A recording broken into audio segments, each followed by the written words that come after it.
सभी दर्शकों को नमस्कार।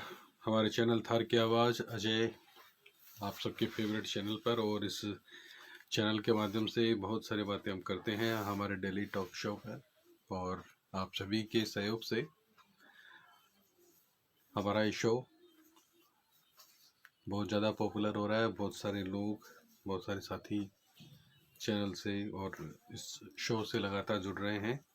ये हमारे लिए बहुत अच्छी बात है। सबसे पहले पवन चंदेल है, उनकी तस्वीर हमें दिख गई है। नाम पढ़ने से पहले ही पवन चंदेल है वो स्क्रीन पर दिखाई दे रहे हैं।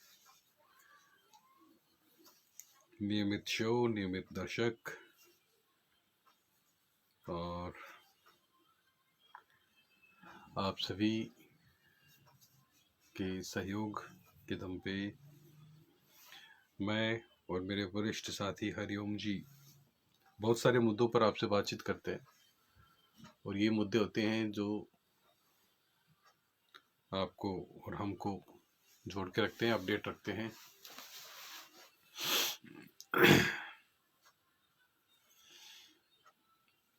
गौरव मोदी, रविकांत मोदी मुंबई से हैं, मेरे पारिवारिक सदस्य हैं, देख रहे हैं। पवन चंदेल, नमस्कार सर, कैसे हैं? बहुत बढ़िया पवन भाई। विनोद कुमार तिवारी, भाई जी जय श्री कृष्ण, राधे राधे। साजिद तुगलक, नमस्कार जी। कड़वासरा सुरेंद्र, जय श्री राम आप सभी का। योगेंद्र सिंह इंद्रपुरा, नमस्कार जी। योगेंद्र जी आज कई दिनों के बाद लाइव आए हैं हमारे साथ।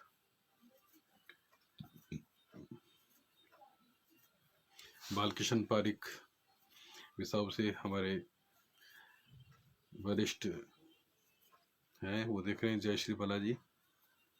और काफ़ी नए नए सदस्य जुड़ते जा रहे हैं। आप सभी अपने अपने क्षेत्र की बातचीत, अपने क्षेत्र के मौसम का हाल किस तरह, हीरालाल जी मैनसरिया वो भी जुड़ गए हैं। बसंत कुमार चिजारा, जय श्री राम भाई जी। जय श्री राम बसंत, कैसे हो? और ऋषि सोनी जी हैं, वो भी जुड़ गए हैं हमारे साथ।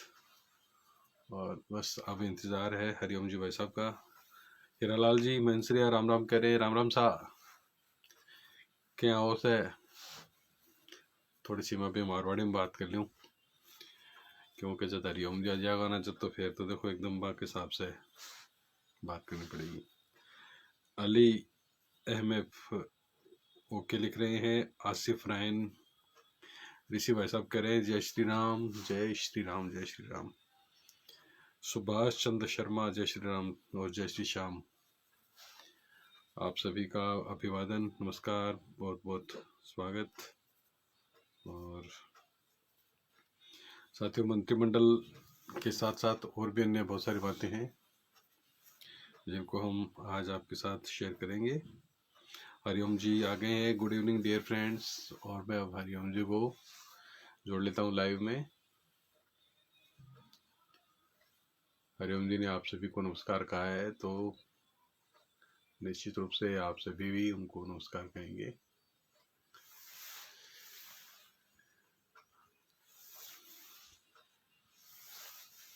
गजानंद शर्मा, राम राम सा। राम राम गजानंद भाई जी। गुरु जी तो है।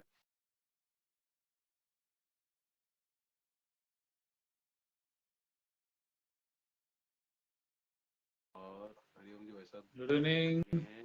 सभी मित्रों को नमस्कार। नमस्कार, नमस्कार भाई साहब। नमस्ते, क्या हाल है? एकदम बढ़िया। चूरू की सर्दी, चूरू का। मैं यही कहना चाह रहा था कि जयपुर की सर्दी क्या इस जैकेट से थम रही है क्या?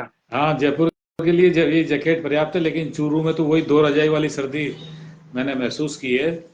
चूरू की ठंड तो पूरी विश्व विख्यात है। पूरा संघर्ष किया है आपने चोरों की सर्दी के साथ। बिल्कुल।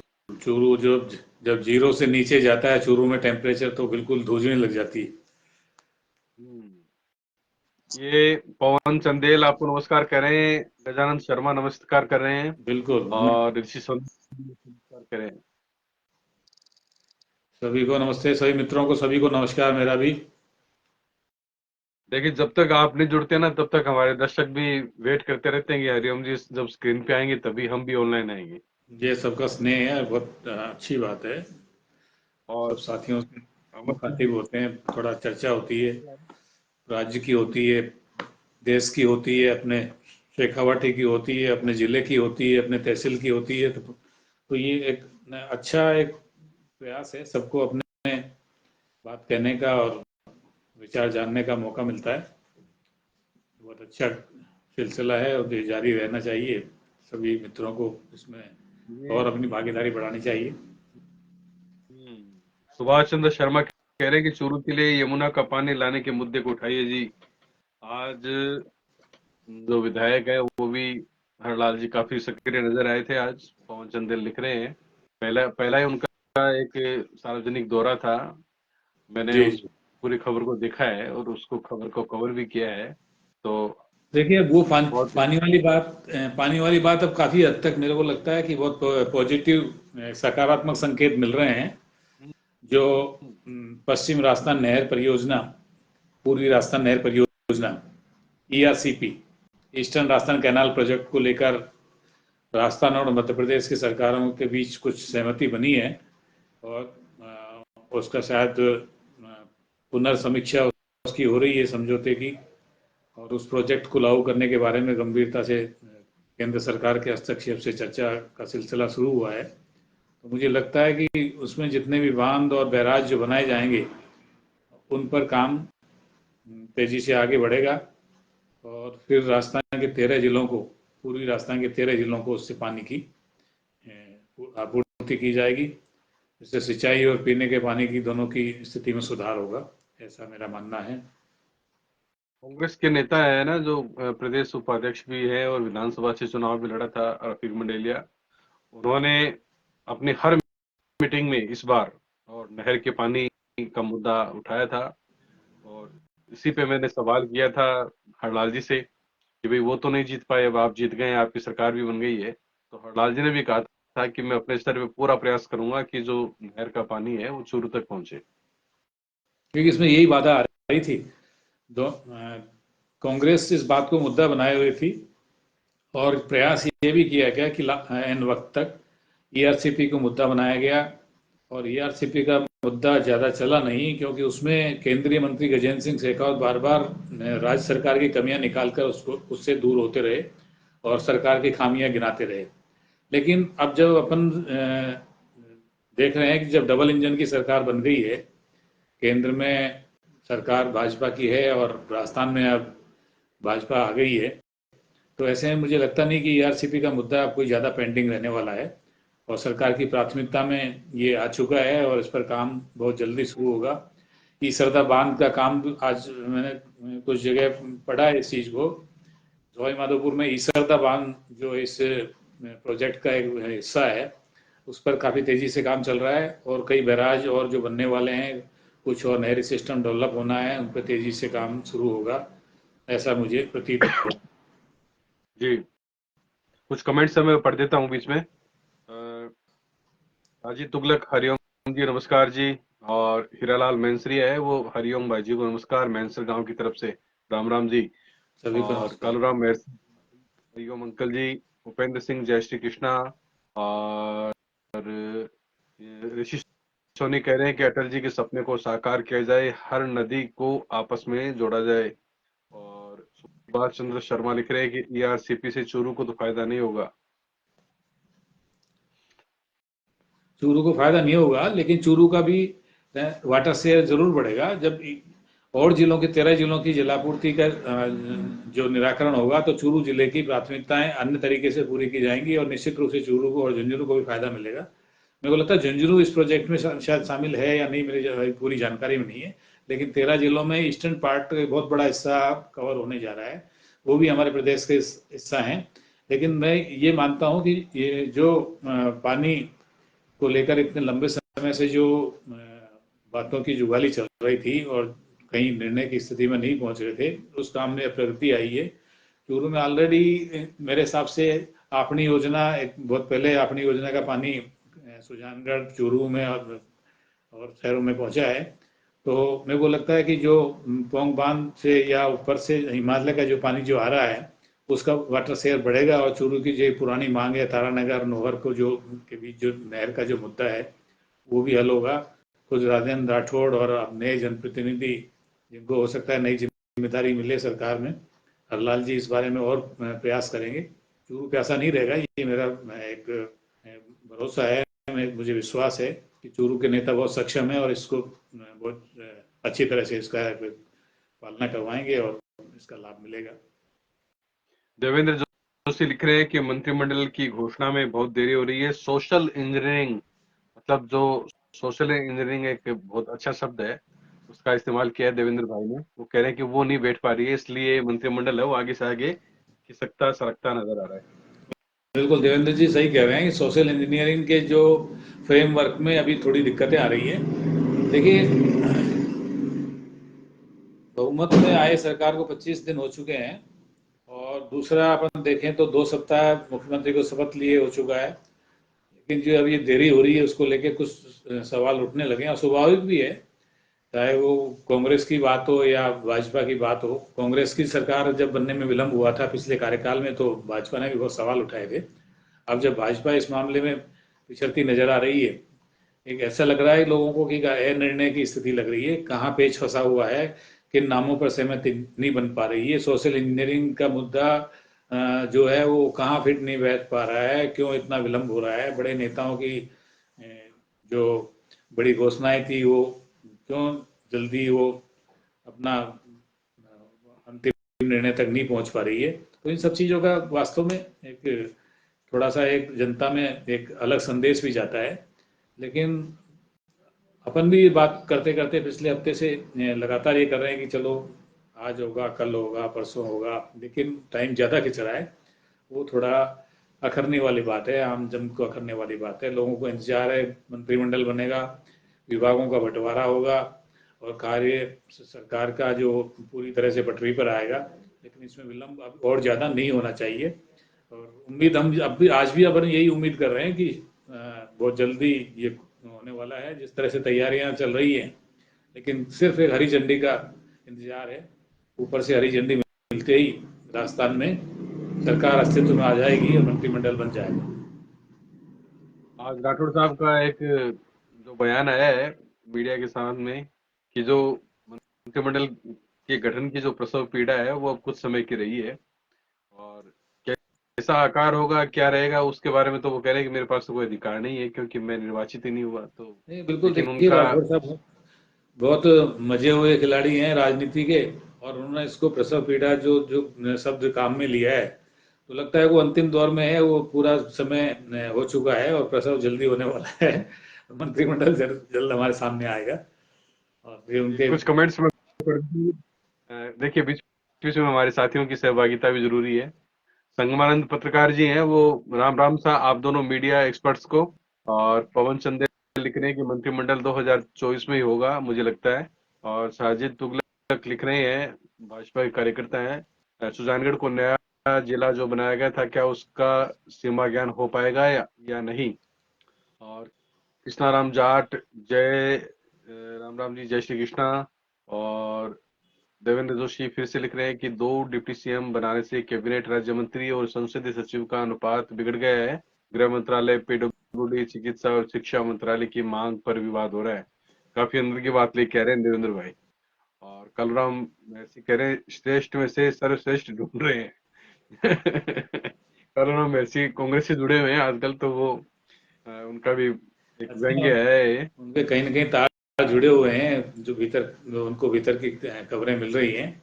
और बिल्कुल ये बहुत कुछ संभव और भी है, काफी एक्टिव देवेंद्र कहीं ना कहीं शुरू में थे विभागों तब के भी काफी बंटवारे को सक्रिय थे। वो लेकर। जयपुर में, देवेंद्र ने जयपुर में भी अपना एक दायरा बनाया है, तो वहां भी वो उनकी चर्चाएं तो होती रहती है। और खुद एक पार्टी शायद अभिनव राजस्थान पार्टी थी शायद, उससे वो उसमें पदाधिकारी रह चुके हैं। तो इस तरीके से अच्छी अच्छी बातें लेके आते हैं हमारे।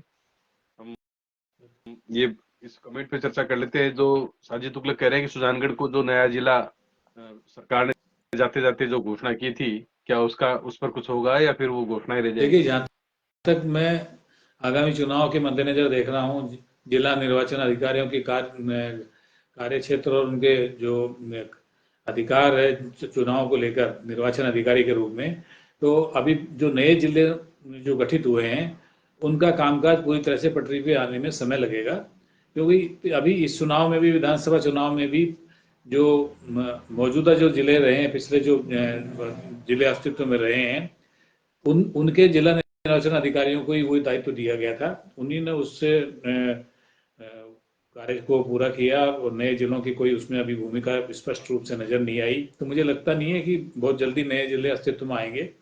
और बाकी तो लगता है कि लोकसभा चुनाव के बाद पूरी तरह से इस पर काम होगा, क्योंकि नए जिलों के गठन तो कर दिया गया है, उनका कार्य क्षेत्र तय नहीं हुआ है, उनकी सीमा ज्ञान उनका नहीं हुआ है पूरी तरह से, और उनका जो एक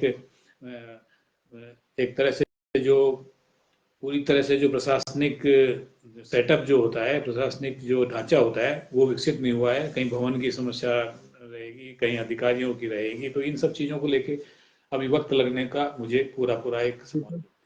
जहाँ तक मेरा अनुमान है, निजी अनुमान है मेरा, कि जो नए जिले बनाए गए हैं उनमें कलेक्टर एसपी के अलावा सारे हो सकते हैं जिला स्तरीय अधिकारी नहीं आए हो अभी तक तो। बिल्कुल नहीं उनकी आया। कार्यालय तो उनकी बिल्कुल नहीं कार्यालय आया। बिल्डिंग दूसरी बात है, तो इंफ्रास्ट्रक्चर में काफी टाइम लगता है। सरकार बिल्कुल। की, गहलोत सरकार के समय बहुत कम था और उन घोषणाओं को अमली जामा पहनाना जरूरी था, इसलिए एक बार कलेक्टर एसपी को उन्होंने विशेषाधिकारी बना के बिठाया था, फिर बाद में उन्होंने उनकी नियमित रूप से नियुक्ति भी की थी। तो ये बिल्कुल। अभी सुजानगढ़ वाला मुझे अभी लग रहा है अभी कि थोड़ा सा। जी, मुझे लगता है अभी नए जिलों में अस्तित्व आने में समय लगेगा, कि बहुत बड़ा एक बजट चाहिए होता है। सरकार का खजाना खाली है, जैसे अपन देख रहे हैं कि कितनी घोषणाएं हुई, कितनी घोषणाओं ने मूर्त रूप में लागू हुई, कितनी बाकी हैं, क्या क्या जो कहते नहीं ना, भाजपा वाले कह रहे थे कि साहब रेवड़ियां बटी, रेवड़ियां खूब बटी हैं, ऐसा इसमें कोई संदेह नहीं है, खूब घोषणाएं हुई हैं, और उनका अब उनको उनकी पालना करना, उनको पूरा करना, ये अब आगामी सरकार पे डिपेंड करता है। अब जो वर्तमान सरकार है इसको किस तरह से देखेगी, कैसे बजट घाटा उसको आगामी बजट में किस तरह से समायोजित करेगी, कितना सरकार पे भार पड़ेगा, कितना कैसा इंफ्रास्ट्रक्चर होगा हर जिले के लिए। कम से कम मेरे को लगता है 2-2 अरब रुपए भी कम पड़ते हैं एक पूरा मिनी सचिवालय तैयार करना, तहसील का सेटअप तैयार करना, जिला अधिकारियों की एक नियुक्ति करना, एक पूरा तंत्र खड़ा करना, वाहन, बजट, भी बहुत सारी चीजें होती हैं। जिला घोषणा करने मात्र से अस्तित्व में नहीं आ जाता। जिला अस्तित्व में आने में बहुत समय लगता है, और बहुत श्रम भी लगता है, और बजट भी बहुत बड़ा चाहिए होता है। तो मुझे नहीं लगता है जल्दी से कुछ जिला जो बॉडी जो नहीं बनी है वो अस्तित्व में आएंगी। अभी इसमें कुछ समय लगना शेष है। ये मेंसर से हीरालाल मेंसरिया जी कह रहे हैं कि छोटे छोटे पर्यटक स्थलों को चिन्हित कर उनको विकसित करने का काम करना चाहिए, जिससे राजस्थान का विकास होगा और ग्रामीणों को रोजगार भी मिलेगा। क्योंकि जो मेंसर है वो हमारे शेखावाटी की तो शान है ही, साथ ही पूरे देश दुनिया में मेंसर का काफी नाम है। सोने की दुकान, है ना, इन सब चीजों को लेकर है। और विमल जोशी है, वो कह रहे हैं कि हमने आपको 3 दिन पहले कहा था झाझड़िया जी के बारे में, और जो राठौड़ साहब के साथ उनकी जो अंतरंगता दिखी स्टेज पर, दोनों गुफ्तगू बतिया रहे थे, राठौड़ साहब भी एक तीर फेंक गए आने वाले समय के लिए, नई पारी के लिए। और ऋतुराज उपाध्याय हैं चूरू से ही, वो कह रहे हैं चूरू को हेरिटेज सिटी का दर्जा दिया गया था, हेरिटेज वॉक भी तैयार किया गया था। चूरू की ऐतिहासिक धरोहरों को संरक्षित करने और पर्यटन से जोड़ने के लिए क्या सरकार की कोई योजना होगी? देखिए, बहुत ही महत्वपूर्ण बात है कि मैं चूरू से, मेरा बहुत लंबा संपर्क रहा है। चूरू नहीं, पूरे शेखावाटी से, चूरू से, सीकर से, झुंझुनू से, चूरू के आसपास, क्योंकि चूरू जिला मुख्यालय की सीमाएं बिल्कुल करीब आपके बिसाऊ से लेके और बहुत जगहों से मिलती है। और विरासत की दृष्टि से देखें तो चूरू एक बहुत बड़ा विरासत का एक संग्रहालय है। एक तरह से देखा जाए तो जितनी हवेलियाँ और टूरिस्ट प्लेसेज हैं, जो हमारे भामाशाहों ने, हमारे जो पूर्वजों ने, शेखावाटी के जो बड़े बड़े जो नामचीन जो सेठ साहूकार रहे हैं, उनकी जो वहाँ पुरा संपदाएं हैं, वो वास्तव में बहुत अलौकिक हैं और बहुत अच्छा प्रभाव रखती हैं। तो उनको उस संपदा को बचाए रखना, उसको एक नया रूप देना, उनका संरक्षण करना बहुत जरूरी है। मैनसर हो या मंडावा हो या चूरू हो या सरदार शहर, लाडनू, मैं कहता हूँ पूरा शेखावाटी और इसके इर्द गिर्द का जो बड़ा हिस्सा है, वहाँ हवेलियों की जो आप देखें कलात्मकता, उनकी जो शिल्प कला, वास्तुकला, वो वास्तव में देखने योग्य है। और बाहर से आने वाले लोग तो वो बिल्कुल दांतों तले अंगुली दबा जाते हैं कि वास्तव में ये किस तरह की विरासत है और कितनी सुरक्षित है अभी। तो इसको सुरक्षित बनाए रखने के लिए सरकार को प्रयास करने चाहिए। वास्तव में चूरू को एक हेरिटेज सिटी के रूप में घोषित किया गया था 10 साल पहले। और चूरू के साथ रतन नगर एक कस्बा है, वो भी बहुत जयपुर की तर्ज पर बहुत बेमिसाल, बहुत बेहतरीन ढंग से बसा हुआ है वास्तुकला की दृष्टि से। तो मेरा मानना है कि ऐसी जो जगह हैं, इनको वास्तव में संरक्षित करना चाहिए और इनके जीर्णोद्धार पुनरुद्धार के काम सरकार को करने चाहिए। देवेंद्र जोशी लिख रहे हैं कि केंद्र चाहता है कि होम मिनिस्ट्री और वित्त मंत्रालय दोनों सीएम के पास न रहे, जबकि राजस्थान में ये परंपरा रही है कि दो डिप्टी सीएम के बाद होम मिनिस्टर और किसी को बना दें तो सत्ता का केंद्रीकरण बिखर सकता है। और ये कह रहे हैं कि ये इस पे नोट लगा रहे हैं कि जो मुख्यमंत्री भजनलाल जी हैं वो मेरे विधानसभा क्षेत्र से हैं और मेरे सूत्र करीबी और पक्के हैं। हाँ, एक और बिल्कुल। बात इन्होंने, क्षेत्र तो एक बात और लिख दी, जो कह रहे हैं, पूर्व लोकसभा में देवेंद्र झाझड़िया को प्रोजेक्ट किया जा रहा है, दिव्यांग कोटा, खिलाड़ी और कस्बा विरोध का एंगल बताया जा रहा है, लेकिन उपराष्ट्रपति राहुल कस्बा के ससुर है, ये सनद रहे। हो सकता है देवेंद्र जी की बात सही हो। और वो विधानसभा क्षेत्र की बात करें तो मैं भी इस विधानसभा क्षेत्र का, भजन लाल जी की विधानसभा क्षेत्र से आता हूँ और उनके पूरे चुनाव के कैंपेन को देखा है, उनके नियंत्रण कक्ष को देखा है, उनके जो कामकाज को संभाल रहे हैं उन लोगों से मेरी चर्चा होती रहती है। लेकिन ये पार्टी का एक आंतरिक मामला है, चाहे उसे राजस्थान स्तर का मानो या केंद्र स्तर का मानो, क्योंकि डबल इंजन की सरकार है तो दोनों इंजन मिलकर काम करेंगे। किसको क्या मंत्रालय दिए जाना है, किसको क्या जिम्मेदारी दी जानी है, ये बहुत भीतर की बातें हैं, तो मेरा वहाँ तक दखल नहीं है। लेकिन देवेंद्र जी जिस तरह कह रहे हैं, गृह मंत्रालय, वित्त मंत्रालय, ये वास्तव में बड़े अहम मंत्रालय हैं और इनके जो मंत्री बनेंगे वो भी अहम होंगे। तो उनका किस तरह से बंटवारा किया जाना है, अब ये भाजपा की जो शीर्ष नेतृत्व है उस पर डिपेंड करता है। और शायद मेरे को लगता है जयपुर दिल्ली के बीच में यही कुछ एक कड़ी अटकी हुई है। इसका समाधान होते ही ये सारा क्लियर भी हो जाएगा और लगता है बहुत जल्दी हो भी जाना चाहिए, कि ज़्यादा विलंब भी ठीक नहीं है। देखिए, जो एक किसी भी खेल में या किसी भी आयोजन में कुछ होते हैं सेमीफाइनल, फाइनल, तो ये इस तरह से चल रहा है थोड़ा थोड़ा, कि जैसे पहले विधायक दल का नेता चुनना और मुख्यमंत्री को शपथ दिलाना बहुत जरूरी था, तो वो तो एक प्रक्रिया बीजेपी ने बहुत बढ़िया तरीके से पूरी कर ली। अब वो चाह रहे हैं कि जो जो फॉर्मूला, जो सोशल इंजीनियरिंग या जो एक अच्छी उन्होंने कलात्मकता उस चीज में दिखाई, तो वैसी कलात्मकता अगर मंत्रिमंडल में भी आ जाए तो आगे सरकार के संचालन में या पार्टी में कहीं किसी प्रकार का कोई नया फार्मूला विकसित ना हो, कुछ इसी तरह की बातें हैं वो देखने को मिल रही है। बिल्कुल ठीक बात है। सोशल इंजीनियरिंग का जो प्रयोग जैसे पहले यूपी में किया गया मायावती के समय, और मेरे को लगता है हर जगह इसको देखा जाएगा और आगे आने वाले समय में इसकी ज़्यादा इसका महत्व बढ़ने वाला है। तो देखिए, जिस बम्पर तरीके से तीनों स्टेट में भाजपा ने सरकार बनाई है, और उसके बाद तुरंत अब लोकसभा चुनाव सिर पर हैं, तो उसको देखते हुए मंत्रिमंडल का एक इस तरह से एक पूर्ण समायोजित और पूर्ण समावेश के साथ क्षेत्रवार और वर्गवार किया जाना बहुत जरूरी है, ताकि आगामी चुनाव में इसका लाभ मिले और ये वोटों का जो गणित है ये पूरी तरह से एक सफल फार्मूले में परिवर्तित हो। शायद इसी को लेकर कुछ गुणा भाग ये जोड़ बाकी चल रही है, तो बहुत जल्द इस पे निर्णय होना चाहिए। और अब मुझे लगता नहीं है वो वक्त लंबा हो गया, भाजपा वाले भी इसको देख रहे हैं, सुन रहे हैं और आम जनता इसको देख रही है। लोगों के एक धैर्य की सीमा होती है, सबको इंतजार है कि उसके प्रति अभी जो उत्साह बना हुआ है वो बरकरार रहे, और सरकार को इसमें ज़्यादा वक्त नहीं लेकर अब तुरंत इसका पटाक्षेप कर देना चाहिए, मंत्रिमंडल अस्तित्व में आ जाना चाहिए, ताकि आमजन को। देखिए, जो जो पूर्व मुख्यमंत्री अशोक गहलोत है वो तो इंतजार करते करते पहले मुंबई चले गए और अब नागपुर है, तो वो तो अब अपनी पार्टी की गतिविधियों में व्यस्त हो गए। पहले तो उनको भी बेताबी थी, बेसब्री थी, और उन्होंने सोशल मीडिया के माध्यम से भी और जो टेलीविजन मीडिया है, प्रिंट मीडिया है, उनके माध्यम से भी काफी कुछ बयान दिए थे, लेकिन जब पार नहीं पड़ी तो बोले भाई ठीक है, पार्टी को आगे संभाले लोकसभा में। और अब लग रहा है कि जो कांग्रेस का जो केंद्रीय नेतृत्व है वो शायद उनके अनुभवों को आजमाना चाहता है, और उनके अनुभवों के आधार पर ही आगे लोकसभा चुनाव को भी मतलब एक अच्छे तरीके से प्लान करना चाहता है। इसलिए अब मेरे ख्याल से गहलोत साहब तो राजस्थान की राजनीति से थोड़ा थोड़ा दूर ही रहेंगे।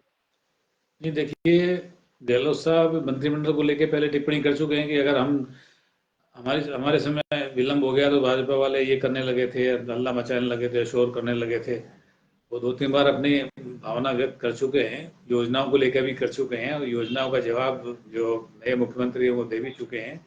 अब चूंकि कांग्रेस की चिंता आगामी लोकसभा चुनाव है, 3 राज्यों में हार के बाद कांग्रेस में बड़े लीडरों का, खासतौर से गहलोत जी का महत्व ज़्यादा बढ़ जाता है। अब देखिए, आप अभी पिछले दिनों सचिन पायलट जी को बाहर कर दिया गया राजस्थान से, छत्तीसगढ़ का प्रभारी बना दिया गया। अविनाश पांडे जी को एमपी का बना दिया गया, और गहलोत जी के कंधों पे मेरे को लगता है ज़्यादा जिम्मेदारी आने वाली है। और राजस्थान के अलावा उनको राजस्थान से बाहर पर शायद ज़्यादा ध्यान देना होगा, क्योंकि पिछले कई वर्षों का अनुभव ये बताता है कि जहाँ जहाँ भी, चाहे गुजरात हो, चाहे और स्टेट में हो, कर्नाटका हो, अन्य जगह हो, वहाँ गहलोत जी की जरूरत पड़ी केंद्रीय नेतृत्व को, कांग्रेस के शीर्ष नेतृत्व को, और उन्होंने गहलोत जी की वहाँ सेवाएं ली, और गहलोत जी ने बड़े बखूबी वो अपना दायित्व निभाया। चाहे गुजरात हो या कर्नाटक हो या और दूसरे प्रदेश हो, बीच बीच में वो और भी सलाह मशवरों में शीर्ष नेतृत्व के करीब रहे हैं। तो मुझे लगता है कि गहलोत जी राजस्थान तो छोड़ने की बात तो मैं नहीं कहूँगा, लेकिन हाँ, ये जरूर है कि राजस्थान के बाहर उनको एक भूमिका बड़ी अदा करनी पड़ेगी, क्योंकि केंद्र में मेरे को लगता है जिस तरह से नेताओं का टोटा देखने में आ रहा है, तो उसमें गहलोत जी एक उभर के बड़े चेहरे के रूप में सामने आते हैं। तो उनकी भूमिका वास्तव में। आपकी इस बात आपकी इस बात पे तो ये बात फिट बैठती है, जैसे राठौड़ साहब कहते हैं कि चोरू उनका पहला प्यार है, तो गहलोत साहब भी यही कहते हैं साहब वहां पे दिल्ली में, साहब राजस्थान मेरा पहला प्यार है, तो राजस्थान तो मैं संभालूंगा ही। आप कोई दूसरा साथ में दायित्व को जिम्मेदारी दे सकते हैं तो वो भी देख लूंगा, लेकिन राजस्थान मतलब मेरी हाँ, आंखों के सामने तो रहेगा। वो है बिल्कुल। पिछला 25 सितंबर सबको याद है। गत वर्ष 25 सितंबर को आलाकमान का जो उन्होंने अवहेलना की, अ, सोनिया जी के जो भरोसा था उसको तोड़ा, उसके बाद उनको सफाई भी देनी पड़ी, माफी भी मांगनी पड़ी। तो चलिए, आखिर गहलोत जी की, तो गहलोत जी का एक कद तो बड़ा है ही। आप देखिए, मेरे शीर्ष नेतृत्व को मानना पड़ा, उनकी बात माननी पड़ी, टिकट वितरण में भी माननी पड़ी और चुनावी रणनीति में भी माननी पड़ी। तो गहलोत जी का दखल तो रहने वाला है, लेकिन राजस्थान से ज्यादा उनको समय शायद बाहर देना पड़ेगा, जैसा मुझे लग रहा है। ये मनोज जांगिड़ है हमारे साथी बिसाऊ से, ये लिख रहे हैं कि जब उपराष्ट्रपति और जो कस्बा जी के संबंधों की बात आई है, तो उन्होंने कहा कि उपराष्ट्रपति से तो राठौड़ साहब के भी अच्छे संबंध है ना, कुछ भी संभव है राजनीति में। और रामनाथन ने नमस्कार कह रहे हैं आपको, और मंत्रिमंडल 2024 में आसी उसी के, ये तो अपन ने चर्चा कर ही ली मंत्रिमंडल की। और कलराम एरसी भी, चूरू को हेरिटेज सिटी जरूर घोषित किया गया था, परंतु चूरू की जो सड़कें हैं उसमें भ्रष्टाचार का तड़का लगने से पर्यटक को बढ़ावा नहीं मिल रहा है। और ये श्री राम पंसारी है झुंझुनू से, हेलो लिख रहे हैं। तो ये जो मतलब बात अब मंत्रिमंडल तो खैर जब आएगा तब आएगा, एक दिन में आए 2 दिन में आए। हमारे जो कृष्णाराम जाट है साथी, उन्होंने कल एक कमेंट किया था कि आप अनाउंस कर दो मेरी तरफ से कि शनिवार को होगा, तो वो हो सकता है शनिवार भी देख। उन्होंने अपने पंचांग से कुछ कुछ मुहूर्त निकाल के रखा हो, और सबको अभी उन्होंने डिक्लेयर कर दिया है शनिवार को होगा, तो वो बहुत कुछ संभव है। उनकी बात से सही साबित हो और राजस्थान को जल्दी मंत्रिमंडल मिले, और राजस्थान की जनता जो लंबे समय से 2 हफ्ते से इसका इंतजार कर रही है, उसका उनका इंतजार खत्म हो। के जेप लिख रहे हैं कि सरकारें आएंगी जाएंगी, पार्टियां बनेगी बिगड़ेगी, मगर ये देश रहना चाहिए। अटल बिहारी वाजपेयी जी को याद करते हुए कैसे जेफ है हमारे साथी, बहुत मेरे प्रबुद्ध दर्शक है, मतलब मेरे हर वीडियो को देखते हैं, लाइक भी करते हैं। बहुत अच्छा लगता है, मतलब इनके नाम अपने आप ही जब आते हैं तो चेहरे पे स्माइल आ जाती है। ऋषि सोनी जी हैं, ये भी मेरे बहुत बड़े सपोर्टर हैं। ये लिख रहे हैं कि कांग्रेस सरकार में नगरपालिका का वार्डों का पूर्ण गठन किया गया था, बिसाऊ और रामगढ़ में वार्डों की समानता होनी चाहिए थी। बिसाऊ में वार्ड बनाने चाहिए थे क्या, अब बढ़ेंगे। और नगर पालिका का अध्यक्ष चुनाव सीधा जनता से होगा क्या?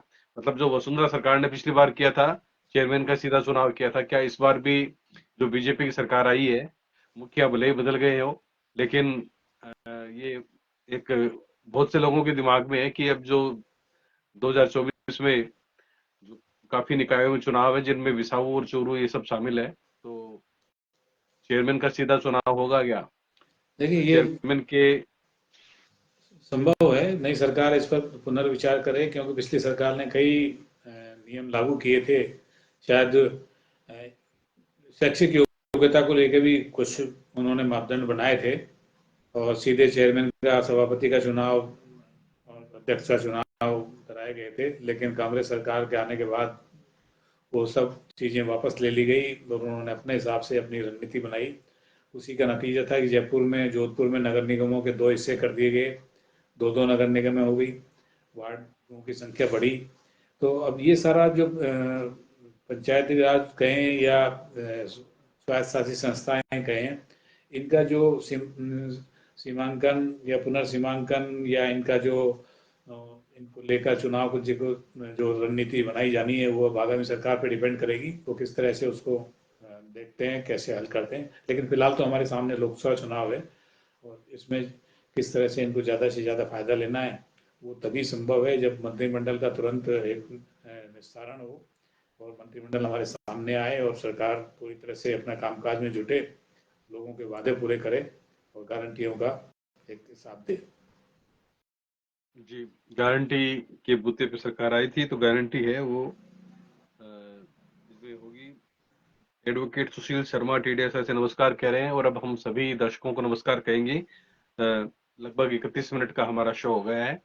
आप सभी से गुजारिश है, जैसे कल आप सभी ने, बहुत सारे साथियों ने मेरा ये जो टॉक शो है उसको शेयर किया था, जिससे काफी लोगों तक हम पहुंचे थे। आपकी और हमारी बातचीत जन जन तक पहुंचे और इसका दायरा बढ़े, इसके लिए इसकी बहुत अच्छा है। शेयरिंग करना जरूरी है। नए वो चैनल को नए फॉलो जरूर करें। नए साथी जुड़ते रहें और हम उनके सवालों का जवाब देते रहें, उनके विचार लेते रहें, उनसे नई जानकारियाँ लेते रहें।